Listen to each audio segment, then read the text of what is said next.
이른바 사법농단 의혹으로 재판을 받아온 양승태 전 대법원장에게 1심 재판부가 무죄를 선고했습니다. 네, 47개에 달하는 혐의에 대해서 모두 무죄를 선고하면서 법원의 제19 감싸기 논란도 나오고 있습니다. 김성훈 변호사와 핵심 쟁점 정리해 보겠습니다. 어서 오세요. 어서 오세요. 안녕하세요. 예. 4년 11개월과 5개월 정도에 걸쳐서 290번 재판을 했고요. 어제 1심 선고가 나왔는데 47개 혐의에 대해서 모두 무죄 선고가 나왔습니다. 일단 어떤 사건이었는지 좀 큰 틀에서 한번 짚어주시죠. 네, 전체적으로는 이 사건에 관해서 사법농단이라는 이름이 붙여졌습니다. 결국은 법원에는 재판을 하는 조직이 있고요. 재판과 함께 또 한 가지로 재판을 담당하는 법관들에 관한 부분들, 그리고 법원의 전체적인 행정을 담당하는 행정과 인사와 관련된 부분들이 있습니다. 대법원장은 최고법원인 대법원의 수장이기도 하지만은 한편으로는 법원 행정처 등을 통해 가지고 사법 행정을 전체적으로 총괄하고 있기도 하죠. 결국 사법농단 그리고 이번 사건으로 벌어진 여러 가지 이슈들의 핵심적인 내용들은 재판은 기본적으로 사법행정권과 인사권과 분리돼서 독립적으로 객관적으로 이루어져야 하는데 사법행정권을 가지고 있는 사법부의 수장과 또 그 수장의 조직이 각각의 재판들에 개입을 하거나 법원 인사에 개입을 함으로써 사법부의 공정성과 객관성을 해할 수 있는 행위들을 했고 이것이 형사적으로는 직권남용 권리 행사 방해죄 등에 해당한다는 것이 핵심적인 내용이었습니다. 네. 그래서 이런 의혹이 지금 임탄이 판사에 통해 가지고 네. 제기가 됐었고 관련돼서 수사들이 대거 진행이 돼서 이번에 기소가 된 것인데요. 결론적으로는 이번에 1심 판결이기는 하지만은 사실 이 판결 말고도 관련 당사자들, 당시의 판사들과 법원 행정처 담당자들에 대한 수사와 재판들이 상당히 진행이 됐습니다. 예. 네, 이번에 그중에서 가장 중요한 최고 책임자라고 인정이 됐던 양승태 대법원장에 대해서는 모든 혐의점에 대해서 무죄가 판결이 돼서 결국은 직권남용 권리행사 방해에서 사법행정부 수장의 직권은 어디 범위까지인가 그리고 그것이 만약에 직권이 없다는 이유로 남용이 없다라는 기본적인 법리가 확인된 거라고 한다면은 앞으로 향후에 방향성에 있어가지고 이러한 행위들에 대한 사법적 평가를 어떻게 하는지에 대한 그런 법리적인 그리고 정책적인 문제가 제기되는 사안이라고 볼 수가 있습니다. 예. 이 사안이 상당히 복잡하고 방대합니다. 4년 11개월 만에 나온 선고이기도 하고 재판부가 검토해야 되는 기록이 13만여 쪽에 달했다. 또 증인도 101명에 이르렀다라고 하는데 받고 있는 범죄 혐의 47개를 조금 더 요약해서 굵직하게 정리한다면 어떻게 정리할 수 있을까요? 네, 크게 세 가지 정도 파트로 정리를 할 수가 있습니다. 첫 번째는 소위 말하는 재판 거래 의혹입니다. 소위 말해서 청와대 관심 재판에 개입해서 영향력을 행사하고 대가로 상가법원 추진 등 반대급부를 받아내려 시도했다라는 것이 핵심적인 내용이라고 할 수가 있고요. 원래는 재판이 공정하고 객관적으로 이루어져야 하는데 사법행정권이 여기에 개입해가지고 재판의 결과를 좌지우지하려고 했다라는 그런 부분에서 문제가 제기된 것이다 이렇게 볼 수가 있습니다. 예, 두 번째는 소위 말하는 판사 블랙리스트 의혹입니다. 결국은 사법행정권에 대해 가지고 비판적인 그런 판사들에 대해서 별도의 리스트를 작성하고 인사상 불이익을 줌으로써 소위 말해서 판사들의 독립성과 객관성을 침해하려고 했다는 것이 의혹이고요. 또 마지막 혐의로 세 번째로는 부당조직 보호로서 현직 판사가 연루된 비리에 대해서 제대로 된 행위를 했어야 하는데 그런 인사권을 행사하지 않음으로써 직무를 유기했다라는 것이 전체적인 세 가지 틀이라고 볼 수가 있습니다. 예, 저희가 굵직한 혐의만 이제 세 가지로 추려서 좀 짚어봤는데 일단 47개 혐의에 대해서 모두 무죄 판결을 했기 때문에 이 세 가지 혐의점 놓고 왜 무죄로 판결을 내렸는지 하나씩 좀 짚어볼게요. 일단 재판 개입 의혹, 재판 거래 의혹에 대해서 대법원 이런 얘기를 1심 법원에서 이런 얘기 했습니다. 강제동원 재판, 양 전 대법원장이 관여할 권한이 없어서 직권남용이 아니다 이렇게 얘기를 했잖아요. 선뜻 이해가 잘 안 되는데 직권을 남용할 권한이 없다는 게 어떤 의미인 겁니까? 네, 그래서 우리가 소위 말해서 자연적으로 이루어지는 사실관계랑 법리적인 요건들을 한번 구분해서 보면은 조금 더 이해가 쉬울 것 같습니다. 만약에 이거는 지금 소위 말하는 양승태 전 대법원장은 부인하고 있지만 대법원장이 특정 재판에 대해서 전화를 해가지고 그 재판 좀 이렇게 하는 게 좋을 것 같다라고 1심 법원 판사한테 이야기를 전화를 했다라는 사실관계가 있다고 봅시다. 사실 이거는 굉장히 부적절하다고 볼 수가 있죠. 적어도 이번에 1심 판결에 따르면은 이런 경우에도 직권남용이 인정될 수 없다라고 판단했다라고 볼 수도 있습니다. 왜냐? 기본적으로 직권남용이라는 거는 권한, 직권을 가지고 있는 사람이 그 권한을 남용함으로써 상대방에게 의무 없는 일을 하도록 하거나 권리 행사를 방해하는 건데 직권이 전혀 없는 사람이 하는 거는 직권남용죄의 대상이 되지가 않는다고 보는 거죠. 예. 가령 이거를 굉장히 극단적으로 보면은 어떤 예를 들어서 구청장이 갑자기 예. 판사한테 전화를 걸어서 이 법원 판결을 이렇게 했으면 좋겠다라고 얘기를 한다라고 했을 때 여기에 대해서 직권남용죄가 적용이 안 되겠죠. 네. 왜냐? 구청장은 판사에 대해서 어떤 재판에 개입할 수 있는 권한이 없다. 이렇기 때문에 남용도 형성될 수 없다라고 볼 수는 있을 겁니다. 사실상 이번에 그 판결은 어떤 면에서는 굉장히 그 양쪽의 어떤 입장들이 있는데요. 첫 번째로 대법원장이 재판에 개입할 수 있는 직권이 없다라는 거에 대해서는 사실은 원래 그건 맞는 말이긴 합니다. 원칙적으로 당연히 그런 개입하면 안 되는 거죠. 예. 직권남용죄의 권리를 직권과 남용으로 각각 나눠서 단계별로 검토하면은 대법원장은 직권이 없기 때문에 대법원장이 설령 그런 거를 자신이 지위를 남용해 가지고 했다고 하더라도 그것이 지위에서 오는 위압감은 있을지언정 직권이 아니기 때문에 이거는 직권남용죄가 아니다 않냐. 이것이 이제 1심 법원의 판단이긴 합니다. 예. 다만 이제 이 부분과 관련돼서 이런 단계별 접근이 아니라 직권과 남용을 같이 결합시켜서 예. 또 한편으로는 직권남용 권리 행사 방해죄를 통해서 보호하고자 하는 법익, 즉 각각의 지위에 있는 직권과 권한과 지위를 가지고 있는 사람들이 자신의 지위를 남용함으로써 일정한 부분에 있어서 권력적 행사를 함으로써 그보다 상하 관계에 있을 수도 있는 직무의 공정성과 의무를 불이행하도록 하거나 하도록 하는 것들을 막아야 한다는 취지로 본다면은 네. 이런 부분을 차단하기 위해서 이 직권 부분을 좀 더 넓게 해석할 수도 있어야겠죠. 네. 근데 엄격하게 해석하면은 남용이라는 표현 자체가 예. 법리적으로는 권한이 있는데 그 권한을 잘못 쓴 것을 얘기하기 예. 때문에 이런 부분에 있어가지고는 이번에 재판부는 어쨌든 간에 대법원장의 재판에 대한 개입 권한이 없으니까 그 권한을 남용했다고도 볼 수 없다라는 이런 식의 논리가 결정이 나왔다라고 볼 수가 있습니다. 그러면 그동안 제기된 혐의나 행위에 대해서는 그 자체가 직권이 아니라고 판단을 한 건가요? 그렇습니다. 적어도 이제 재판 개입 의혹과 관련돼서는 두 가지로 봤는데요. 결국은 재판 개입을 양승태 전 대법원장이 직접 지시하거나 관여했다라고 볼 증거가 부족하다는 것들도 있었고 예. 사실관계에 관한 겁니다.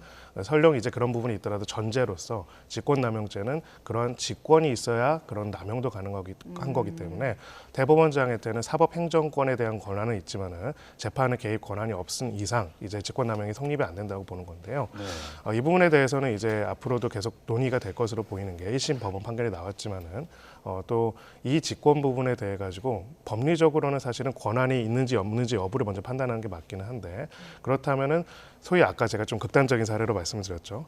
전혀 관련이 없는 구청장이 네. 전화를 해서 요구를 하는 거랑 대법원장이 전화를 해서 하는 경우랑 직권이 권리적으로는 없다고 하더라도 이선 부분에 있어가지고도 이 부분에 대한 사법적인 판단에 있어가지고 동일하게 보는 것이 과연 맞을 것인가 그리고 정책적으로도 앞으로도 그것이 맞을 것인가 이런 부분에 대한 고민들을 던져주는 부분이 있다라고 생각합니다.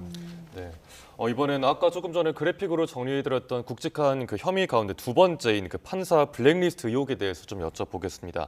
당시에 사법행정 비판한 그 판사들을 정리하고 인사상 불이익을 줬다는 건데 여기에 대해서는 어떻게 무죄를 선고한 겁니까?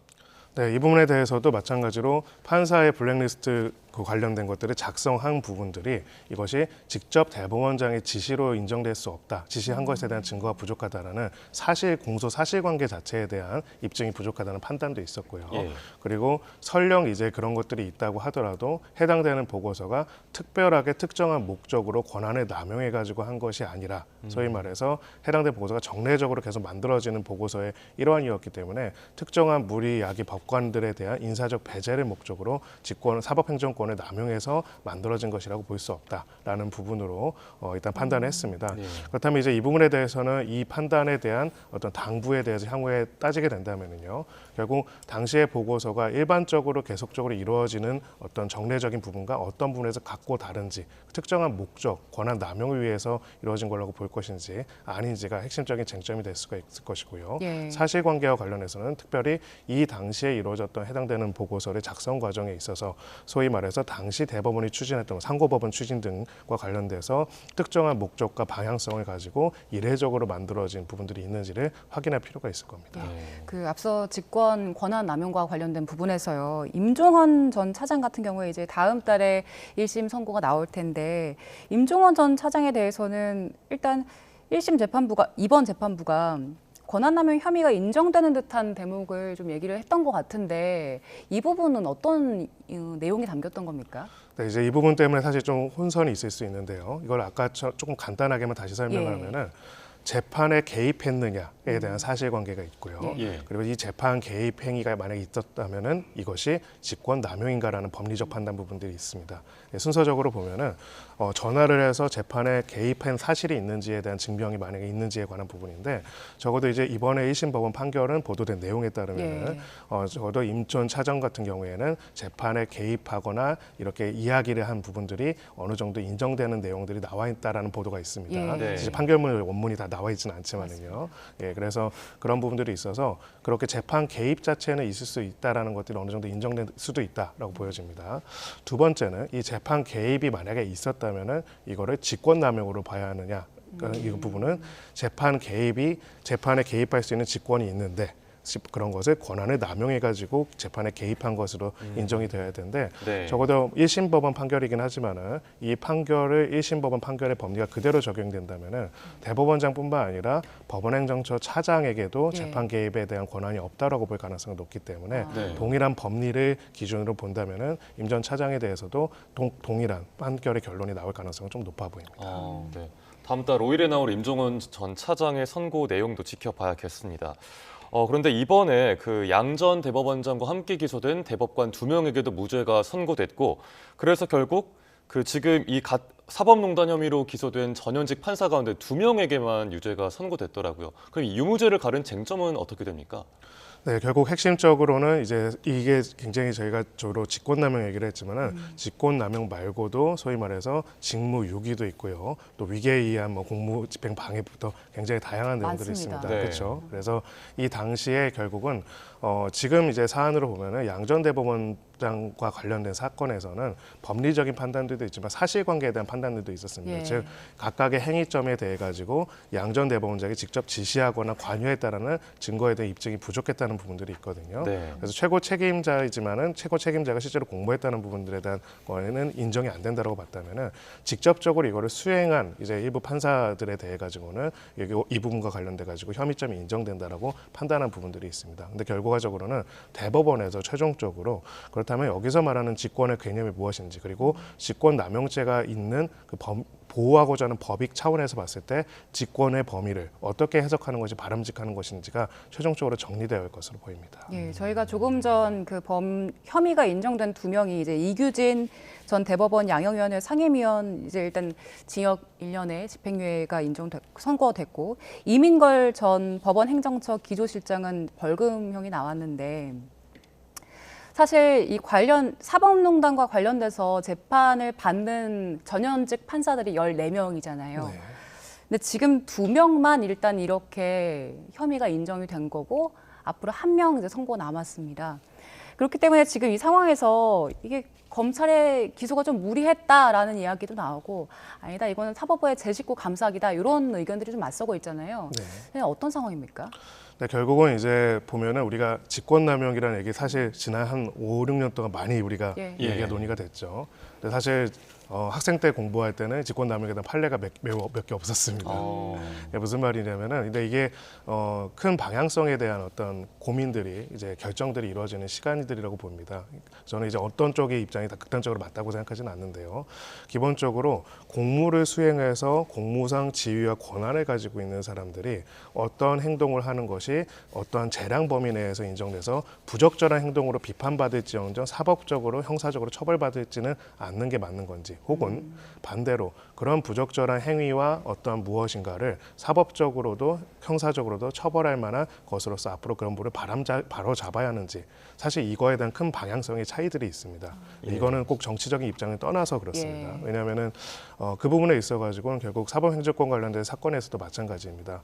그렇다면 우리가 과거나 여러 가지 시대에서 그렇다면 이런 사법농단에 관련된 일들이 없었을 것인가? 뭐 사실은 각각의 공공기관들과 모든 정부에서 그런 게 없었을 것인가? 뭐 의문들이 있을 수가 있겠죠. 예. 지위를 남용해가지고 의무 없는 일을 하거나 어떤 권리 행사를 방해하는 일은 사실은 굉장히 많이 어느 경우에는 있었을 겁니다. 근데 이거를 지위가 아니라 권한을 남용한 것으로서 처벌하는 게 이제 직권남용인데 그렇다면은 여기서 혼돈이 생기는 거죠. 부적절한 행위를 더 강하게 처벌하기 위해서는 직권남용죄라는 것을 적용을 하는데 네. 마치 이제 그걸 하는 순간 법리적으로는 역으로 그런 직권이 있는 것 같은 그런 원래 권한이 있는 것 같은 부분들이 생기는 딜레마에 있는 부분이 네. 있습니다. 네. 근데 결국은 이런 부분들이 이 기소 단계에서도 그런 문제들이 제기가 됐었고요. 다만 이제 최종적으로는 결국 이 직권남용에 대한 판단의 방향성은 법리적인 부분도 있지만 결국은 앞으로 그럼 우리는 어떻게 할 것인가에 대한 결정에 관한 부분도 있다고 예. 생각합니다. 즉 아까 말씀드렸다시피 지금 인정되는 사실관계가 다 그대로 있다고 했을 때, 앞으로도 있다고 했을 때, 그럴 때 우리는 이 부분에 대해서 그거는 부적절하지만 사법적으로 재단할 일이 아니기 때문에 거기에 대해서는 불문에 붙이고 형사적인 책임을 면제한다. 라는 개념으로 갈 것인지 예. 아니면 이렇게 하는 부분들은 굉장히 국가의 기본적이고 근본적인 헌법적 작용을 방해하는 거기 때문에 이번에 네. 검찰이 구형한 거는 7년이었거든요. 예. 네네네. 엄정하게 처벌해야 하는 것으로서 이 부분에 대한 내용을 정립할 것인지 사실 그 기로에 서 있다라고 볼 수 있습니다. 네, 검찰이 뭐 1심 판결 법문이 분석해서 항소 여부를 결정하겠다고 했는데 뭐 항소로는 이어진다고 보시는 거죠? 네, 뭐 사실 구형을 7년이나 했는데 네. 무죄가 나왔는데 항소를 안 하는 게 오히려 사실은 이상할 네. 것으로 보이고요. 근데 항소를 할 것으로 보입니다. 근데 그런 부분에 있어가지고는 검찰도 스스로 정립할 부분이 필요한 게 결국은 직권남용죄라는 것이 아주 그냥 냉정하게 법리적으로 보면 지위남용이 아니라 직권남용이기 예. 때문에 네. 소위 말하는 이 권한남용에 관한 부분들을 권한이라는 부분도 어떻게 우리가 정의를 할 것인지 그리고 권한은 인정되지만 권한의 남용 그 권한을 남용한 부분들을 처벌할 필요성에 관한 부분들을 직권에 대한 어떤 확대 해석, 직권에 대한 해석에 있어가지고 어느 정도까지 법리적으로 구성할 수 있을 것인지가 결국은 항소와 최종적인 결론에서의 방향성을 결정할 것으로 보여집니다. 예. 그동안 굉장히 긴 시간 동안 또 많은 증인들을 살폈고 여러 가지 자료들을 살폈는데 그런데 이번에 47개 혐의가 모두 무죄로 나왔기 때문에 그럼 이제 앞으로 상소심에서 검찰이 어떤 증거와 증인과 어떤 점들로 이걸 다퉈볼 것인가 이런 궁금증이 드는데 검찰이 어떤 것들을 가지고 올까요? 네, 법리와 사실관계가 네. 있습니다. 결국 법리적인 부분과 사실관계 부분이 있는데 법리적으로는 아까 제가 말씀드린 것처럼 직권남용죄라는 것이 결국은 보호하고자 하는 법익을 중심으로 이야기를 할 겁니다.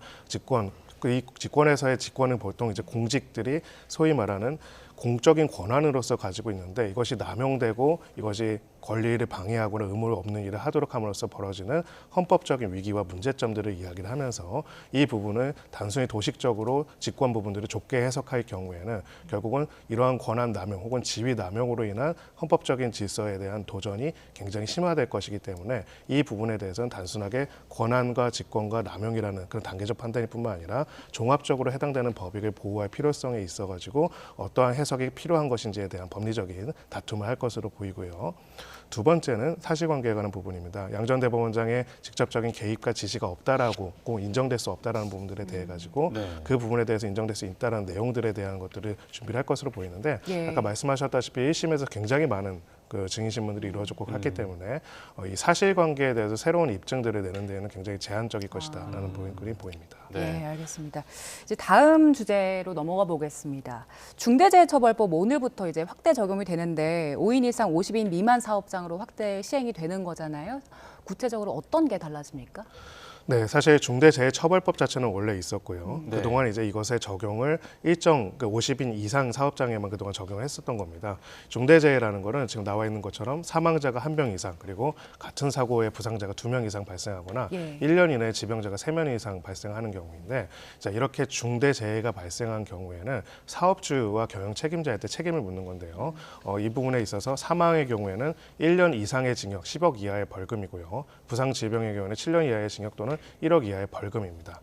기존에도 산업안전보건법이 있습니다. 산업안전보건법이 있어서 이런 재해가 발생할 경우에 거기에 대한 책임이 있는 안전보건관리 책임자한테 책임을 묻는 것들이 있었는데 결국 중대재해처벌법의 핵심적인 취지는 중대재해사고가 발생했을 때 거기에 대해서 최고 경영 책임자가 책임지도록 하고 형사적으로도 1년 이상이라고 하는데 사실은 우리 유기징역 상한을 보면은 이론적으로는 뭐 20년까지도 선고될 수가 있는 거고 20몇 년까지도요. 자, 이렇게 강하게 처벌한다는 거고요.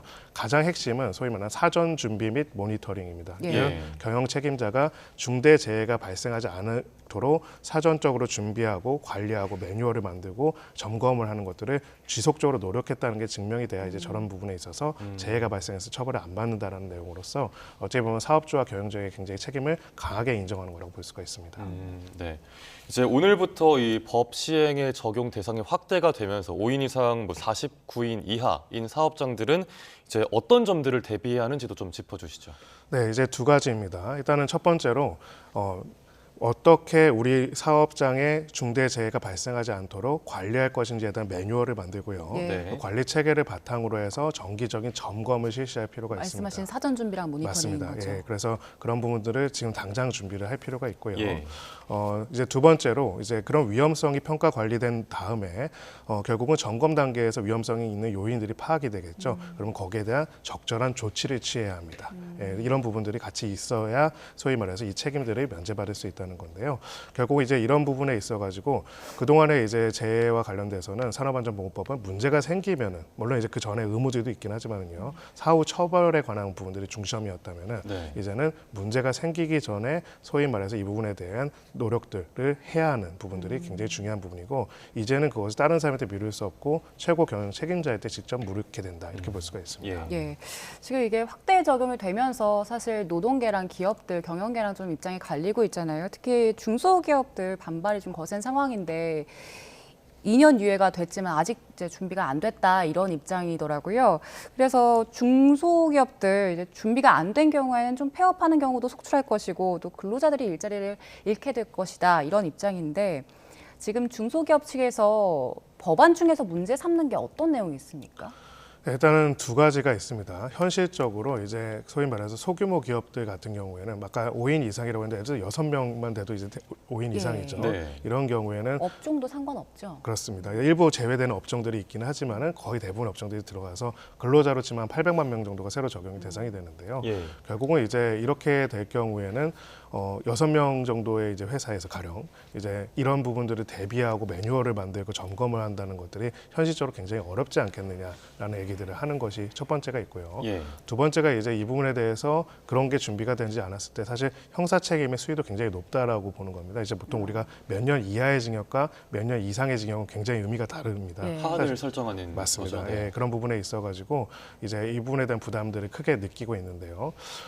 사실 실무적으로나 현실적으로는 맞는 얘기긴 합니다. 근데 결론적으로는 그러면은 언제까지 유예하고 어떻게 준비할 것인가는 또 이 법을 내일 시행하는지 아닌지와는 다른 문제이기는 하죠. 그래서 결과적으로는 이제 정부에서도 입장을 밝히고 장관께서 나오셔서 또 얘기도 하셨는데 결국은 영세한 기업들 좀 다시 보면은요, 우리가 각각의 개별적인 기업의 책임과 문제만으로 중대재해를 볼 것인가, 아니면은 그게 아니라 사회적인 공적인 문제를 볼 것인가를 한번 고민해볼 필요는 있다는 생각이 듭니다. 예. 이게 만약에 각각의 개별 기업의 문제로서 알아서 할 문제라고 한다면 모르겠지만 사회적인 공적인 필요성이 있고 그래서 우리가 이런 법을 만든다면은 이 사회적인 공적인 의무를 이행하는 과정은 사실은 공공화할 필요가 있겠죠.